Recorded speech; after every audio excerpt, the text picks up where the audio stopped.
Hello there, welcome to the channel, welcome back perhaps. Today you are joining me for a beautiful spring morning, very sunny here in Tokyo, and we are working on a new song. This song is called Existence is Resistance. We have 3 loops from 3 different sections of the song that we have got in our boomerang, and we will be showing you those and building up a tune from there, building up our soundscape. But first, I would just like to take a minute to appreciate this awesome pedal board that we have in front of us here. Setting up this particular sound that we're going for has been a great deal of pleasure, and it has to be said, no small challenge with this new pedal board and getting into the vibe here. But we are very, very satisfied with how things are coming together, how flexible the EFX mkII is for us, how we're able to interact with some of the pedals, and how we are really seeming to get what we want by and large. A couple of hitches along the way, but we may go into those as well. First of all though, let's get into the basics. The way that we have this set up is using our tone bank, fuzz tone bank. We're keeping it pretty simple this time. We've got our float going into the fuzz page Mark II, and nothing especially fancy going on there. This is very much the setup that we were using before for sounds, going through the signal blender, of course. One thing we will note is that the float, when we were doing our video on fuzz in parallel and series, we noticed that there was a strange reaction from channel 2, which is the channel that we're going through now for this fuzz tone bank, the other channel going through the Super Ego Plus. But we were noticing that there was a slow reaction time. We were worried that that might be something to do with signal loss. So we checked all of the connections. We were worried it might be something to do with power. So we checked all of the power. All of that was good. And then we checked the manual. And it turns out that float, incredibly deep and wonderful thing that we are using for a rather simple purpose, it has to be said, has 2 different kinds of responsiveness for the sensitivity, and it seems that it was the first channel which we were using before is set to a higher sensitivity, so it gets a faster reaction. The second channel was set to a lower sensitivity, so thus the slower reaction we were experiencing before. So we reset that. Everything is good with the float now, although we have also been playing around with what wave shapes and what sensitivity we want to use. Some more thoughts there shortly, I think. That is our basic sound. So the contrabass clarinets will come, the samples will come from the boomerang into the tone bank, which of course we also have the sentry at the end of to cut down on noise. Then we have things going through the space bender, through the Enzo first, but the Enzo is not being used. Space bender, and then we are going to be using some delay at some point, so we have the Grand Canyon involved. We will get to that in a little while. Then our trusty night sky. We are going to look at compression later as well, but we are going to leave that for now. So the plan is to look at the overall setup, see how that sounds coming together, then to get into some delay stuff later, and then to play around with some compression. A final note on the general pedalboard stuff. We have a huge list of things that we hope to get through to explore how to have this pedalboard really up and running. And our inclination has been to try and go through the list. But the approach that we've taken here is wanting to record this song. We have simply dived in and been correcting the things that need correcting. And that has been a very good way of doing things. Simply trying to accomplish a task and affecting things, changing things, adjusting things, tweaking things as they need to be tweaked as we go along. So, one thing that we haven't had time to work with is gain staging, which is something that we think is going to be very relevant for this whole setup, but not something that we have had need or time to get into. So we are using the same settings for the signal blender that we were using in previous videos, though now the fuzz page Mark II is in channel B rather than channel A. We're using the same settings for compression. We will also get back to that later. There does seem to be something strange going on there. Same settings for Sentry. So also one last thing worth mentioning, the Strymon setting that we're using is the same as we used for previous videos, although a couple of little adjustments here and there as we go along. Okay, so without further ado, here are our riffs that we're going to be using. This is our main verse riff.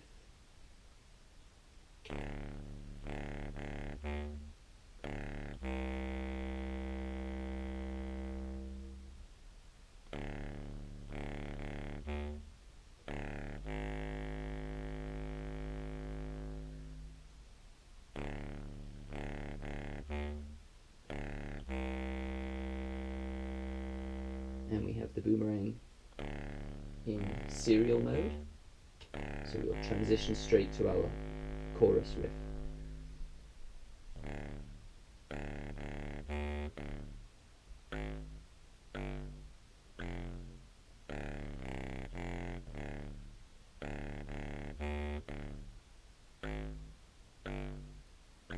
So just a 1-bar riff there rather than the 2-bar riff of the verse. We also have a little bit of an interlude riff, which is 4 bars long. We will play that, but that's not really relevant until we start getting into the delay there.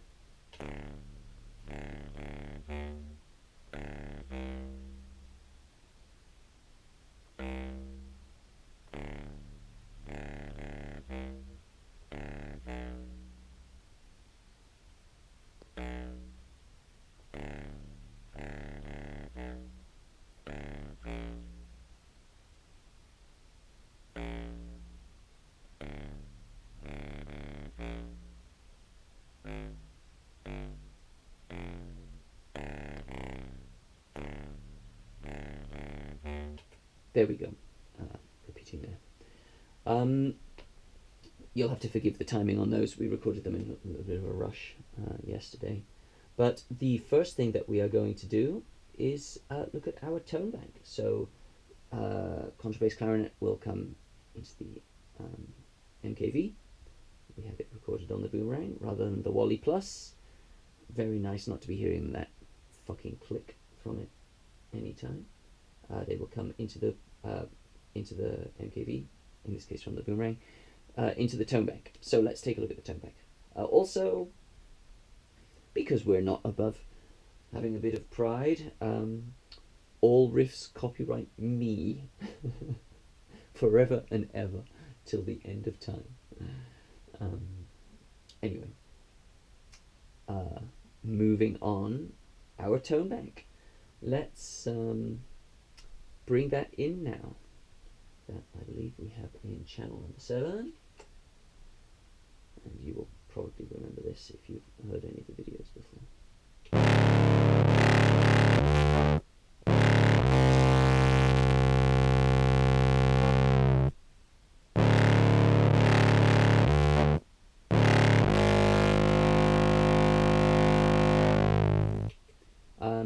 So one thing that we have been fiddling a little bit with is the sensitivity. Before we had it all the way up at that the most sensitive point. We had tweaked it back a little bit, but let's see how it responds at maximum sensitivity.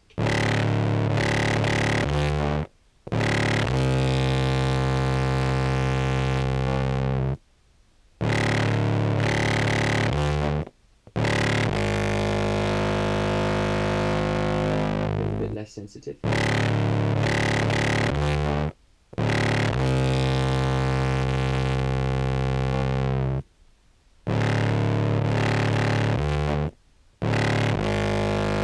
There we go.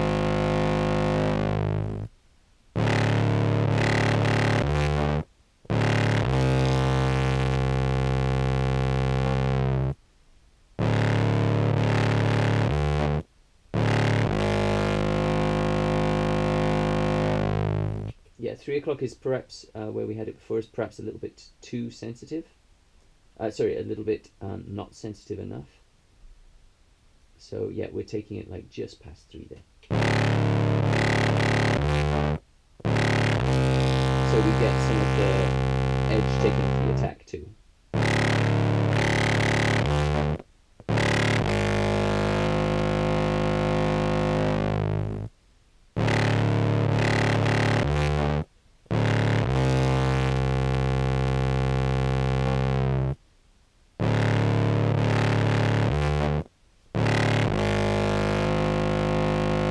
Okay, there we go. You can hear that sound being similar to what you have probably heard before on the channel, if it is not your first time. Here's our chorus riff.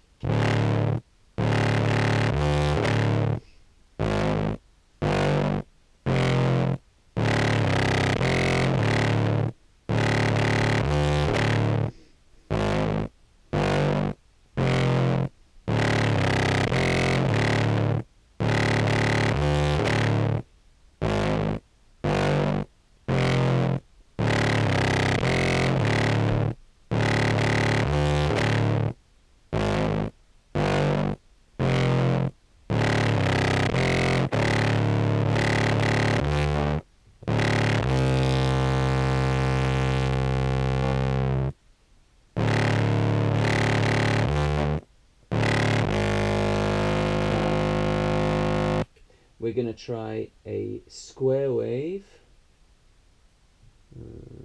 See how that is with this different sensitivity. Not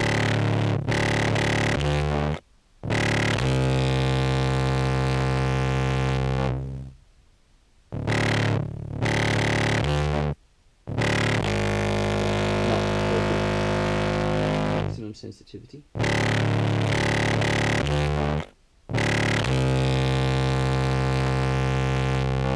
Make the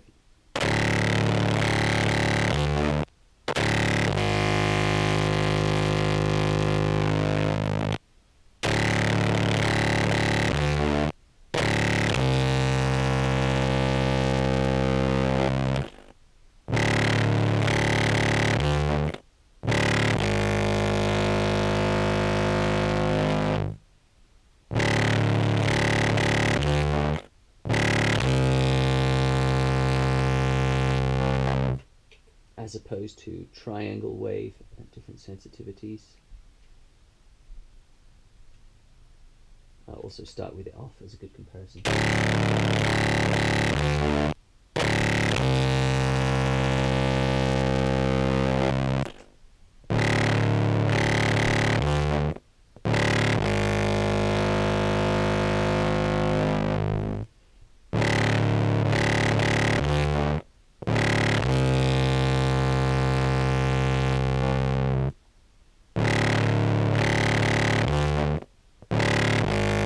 Just for comparison, sine wave.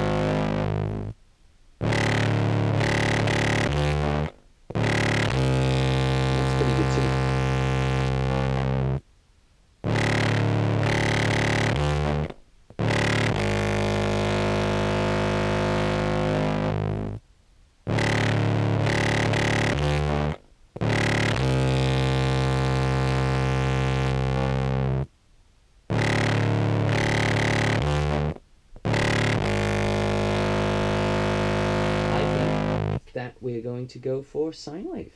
That's very interesting there. And without the filter, it is easy to hear that that attack that we have been trying to soften by using the filter, which coincidentally, very happily coincidentally, also allows us to use latching mechanisms like the superego and so on and so forth.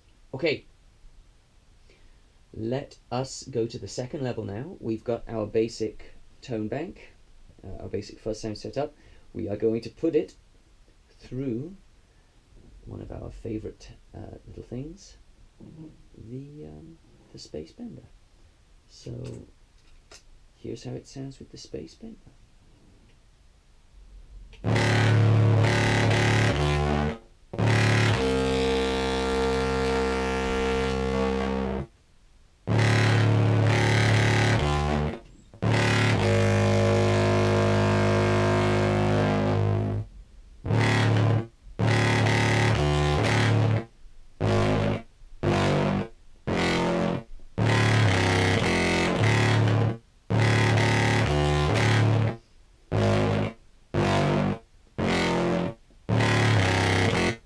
Now,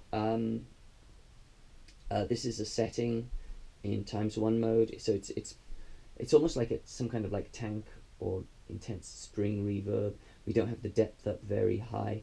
The way that we came up with this was mostly just seeing what the after effects on the space bender are of that fuzz. That kind of like short, sharp shoot. Whereas if we put it up higher, can you hear that? I mean, don't get me wrong, I love that. But it's more intense than we're looking for the background of a song. And I mean,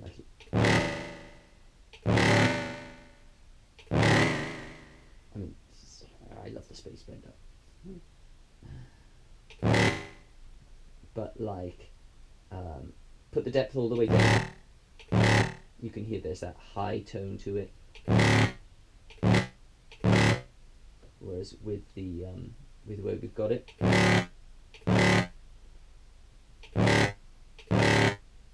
it's not quite. And then if we put the depth up just a little, it seems to add a little bit of warmth. And if we put the depth up considerably more, it's quite nice. It's a little bit more sustained than we want.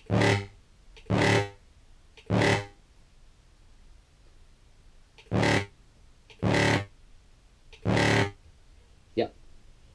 So that's the sound that we'll be using. But you can hear that what I'm going to do is I'm going to play the riffs, and I'm going to show you the difference between the space bender on and the space bender off, and you'll hear. Actually, I'm not going to say anything right now. I'm just going to let you listen.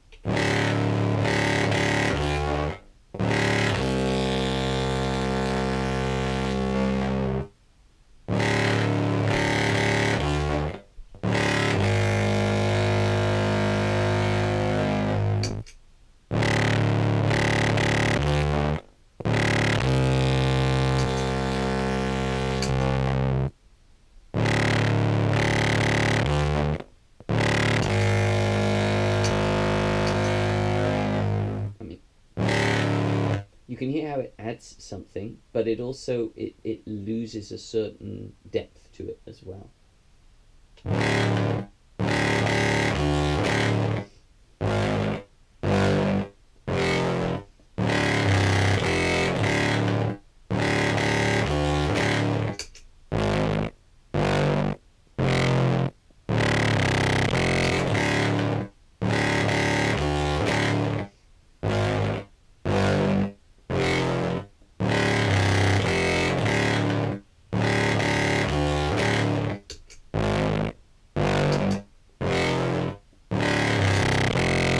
So the solution that we came up with for that, which we are rather pleased with, is to put another channel in parallel.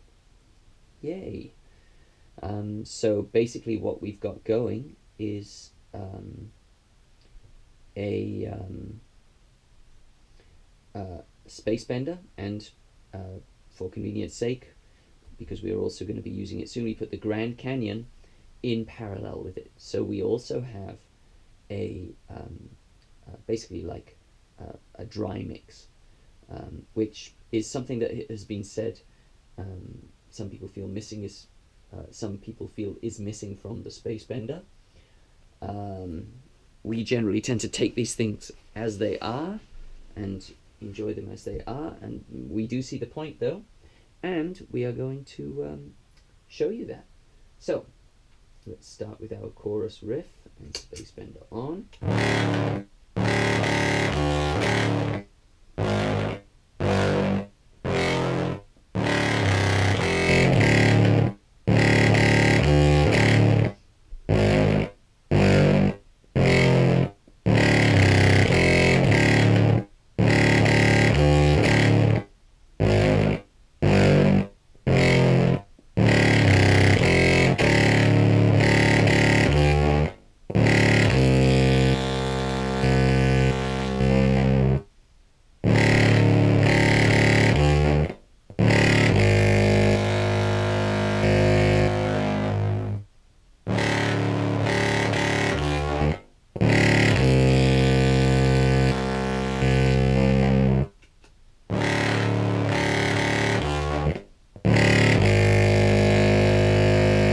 I think that kind of speaks for itself. Yeah, best of both worlds. Best of both worlds. And then, moving on, we have got our fuzz, our space bender, and we're going to use our night sky sustain. We will be using the Super Ego Plus sustain for a song soon. But right now, we are sticking with our good old night sky. Okay, so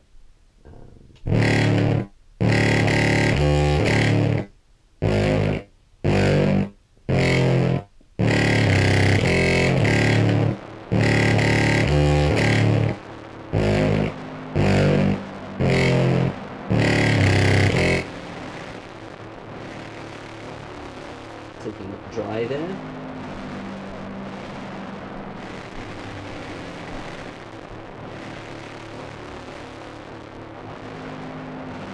Reverb level is really important here. This is where we've had it in the past.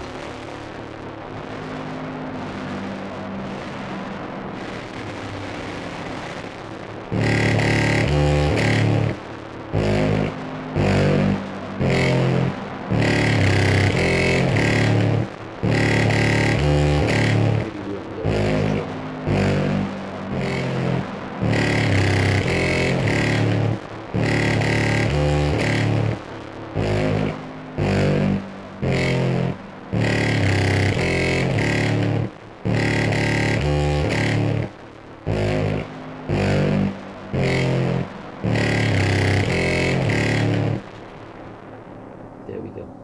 Bringing the dry down there wasn't something we thought about before. That might be nice.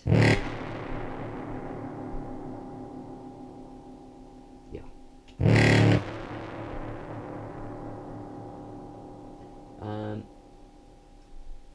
We did have the reverb there before. Yeah, I think I prefer it as more of a background thing. I mean, this is such a strong sound that I think bringing the dry back is a good idea, especially because I noticed that the signals are getting pretty close to peaking on my recording device. But let's see how we feel about this. Yeah, it's that grit. We've been thinking about making a thing for a setting for the night sky, which is much more about grit, like using the sparse mode, so that we can essentially just make additional grit. without any length necessarily, or at least very little length, but thoughts for the future. So let's just have it without the dry.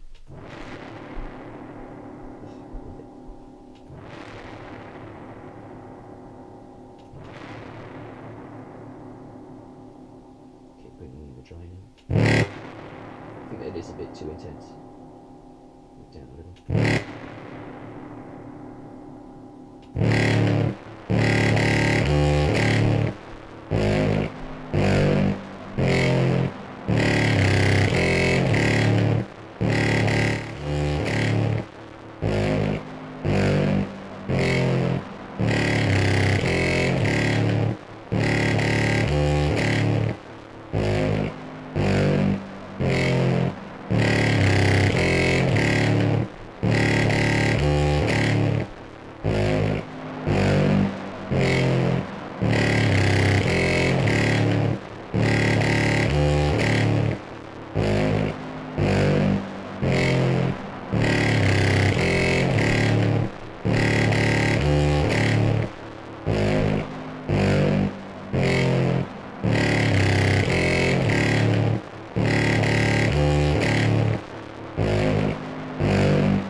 That's a nice little bit of fine-tuning of balance there. The other thing that we'll do very quickly is check the length. And for that, we're going to turn the dry signal all the way down. We have it at about, what would that be like? An eighth, yeah? Or an eighth back, 7/8. But this is actually the length that it is on the setting, the stored setting.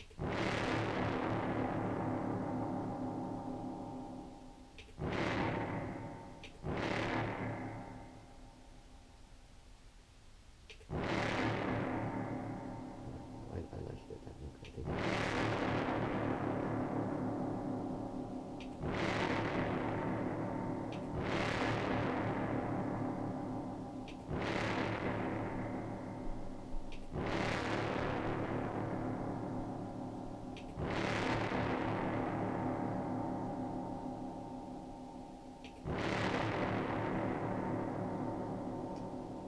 Good old lights.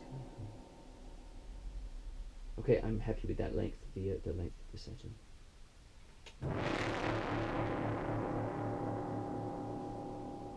One last check. Yeah, that's good.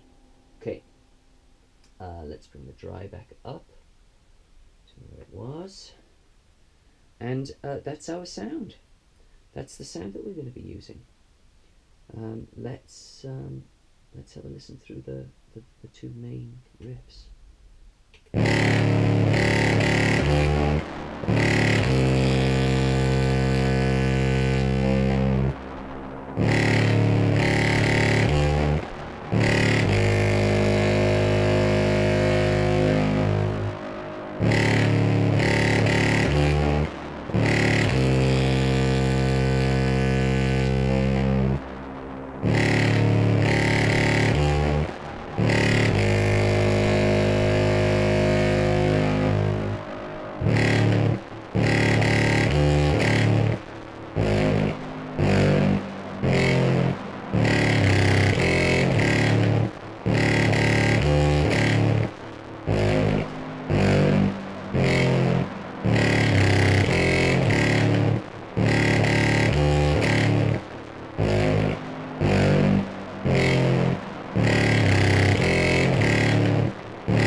There we go.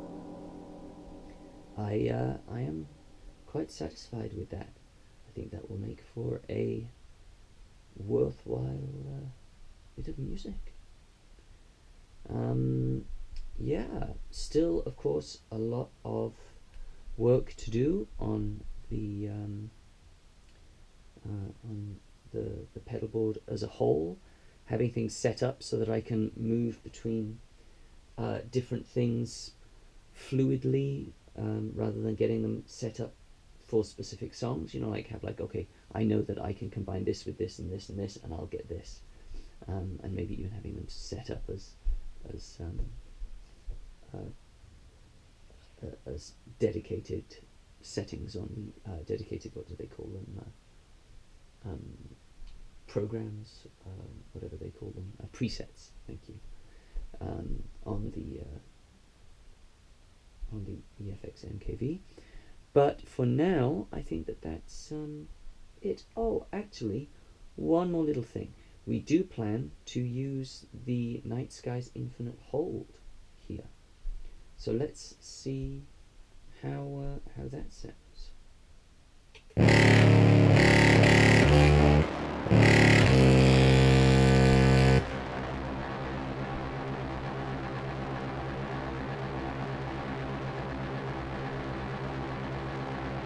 Myself.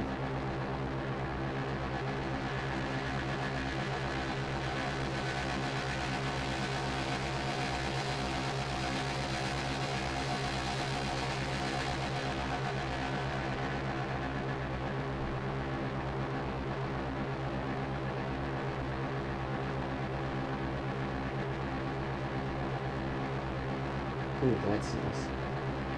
Sounds like a didgeridoo tone on top.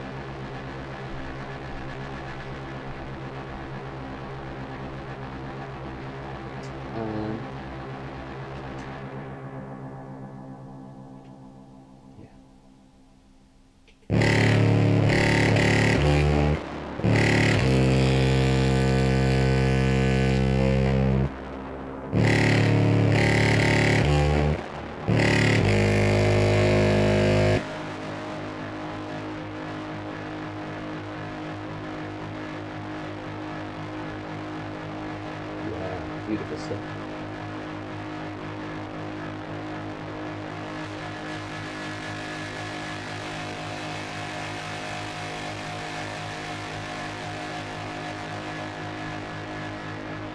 Yeah, there's just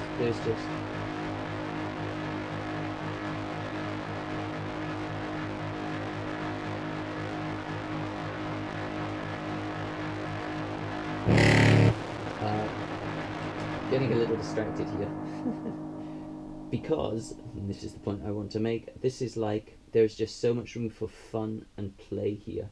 Like, my brain is going off on tangents of like, oh, you know, we could add a morph setting to open up the high cut for a little while.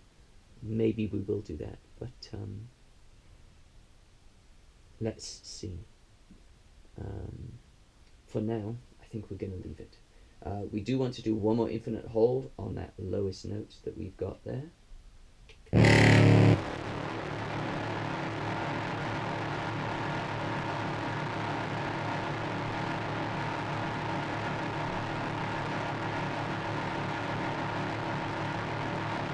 I wonder what would happen if we just the high cut and added some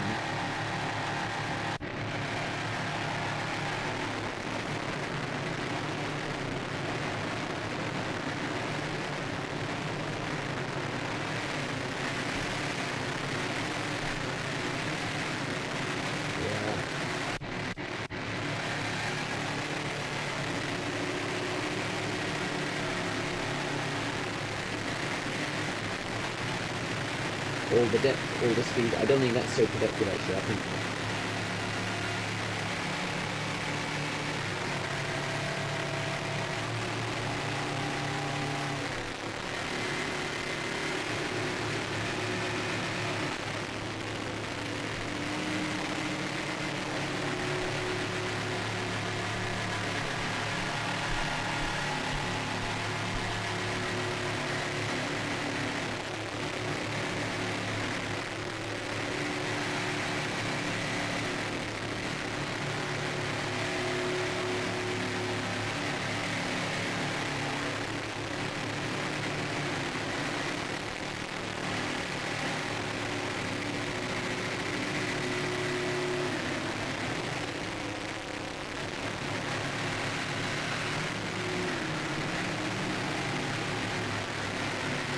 I mean, it's like so many of these instruments are, oops, so many of these instruments are like just so good for improvisers. You know, to have that as just something that I could morph to. Yeah. Okay, a little bit of a final tangent there, but hopefully worthwhile. Thank you for sticking around to the end of this with me there. Hope that has been as interesting and enjoyable for you as it has been for me. I am just so thrilled with how this pedal board is coming together and the possibilities that it presents. There's so much room for growth, room for exploration here, that we are super excited. So, as I say, thank you for sticking around, and we will be going on to the Grand Canyon to look at some delay, and I guess, considering how I release these videos, it's probably appropriate for me to say, until we get to that, be well.